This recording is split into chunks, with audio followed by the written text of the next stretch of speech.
অবশেষে জনসম্মুখে ক্ষমা চাইলেন আর্জেন্টিনা বনাম স্পেনের সেই আলোচিত ফাইনাল ম্যাচের রেফারি স্লাভকো ভিনচিচ।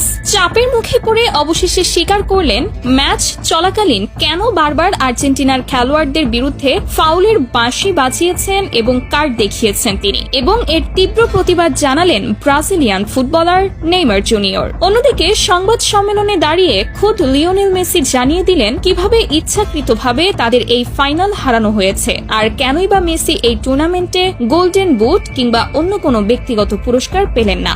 ফাইনালের আগে থেকেই সবাই ধরে নিয়েছিলেন এই ম্যাচ হবে একেবারে হাড্ডাহাড্ডি এবং সমানে সমানে এক লড়াই।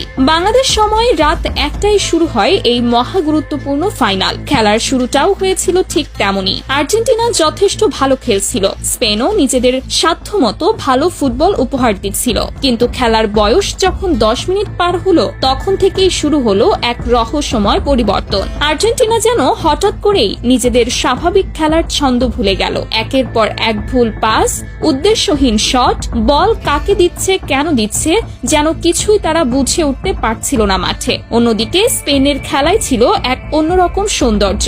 একের পর এক দীর্ঘ পাস, বল যেন প্রায় সারাক্ষণই থাকছিল তাদের পায়ে। আর্জেন্টিনার ডি বক্স লক্ষ্য করে একের পর এক আক্রমণাত্মক আক্রমণ চালিয়ে যাচ্ছিল স্পেন। ওদিকে শুরু থেকেই রেফারির সিদ্ধান্তগুলো নিয়ে জন্ম নিতে শুরু করেছিল প্রশ্ন। মনে হচ্ছিল যেন প্রথম মিনিট থেকেই আর্জেন্টিনার বিপক্ষেই দাঁড়িয়ে আছেন তিনি। যদিও এটাও সত্যি যে আর্জেন্টিনা এই ম্যাচে যথেষ্ট পরিমাণ ফাউল খেলেছিলেন, তবু আসল বিতর্কের সূত্রপাত ঘটে নির্ধারিত 90 মিনিটের পরের অতিরিক্ত সময়, অর্থাৎ 93 মিনিটের মাথায়।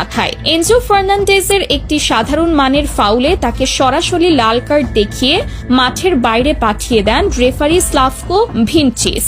লাল কার্ডের সিদ্ধান্তের সঙ্গে সঙ্গেই মাঠে থাকা লিওনেল মেসি সহ বাকি খেলোয়াড় এবং মাঠের বাইরে থাকা কোচ লিওনেল স্কালোনি তীব্র প্রতিবাদ জানান। তারা দাবি করেন VAR প্রযুক্তির মাধ্যমে সিদ্ধান্তটি আরেকবার পর্যালোচনা করা হোক, কিন্তু রেফারি সেই দাবিতে কর্ণপাত করেননি।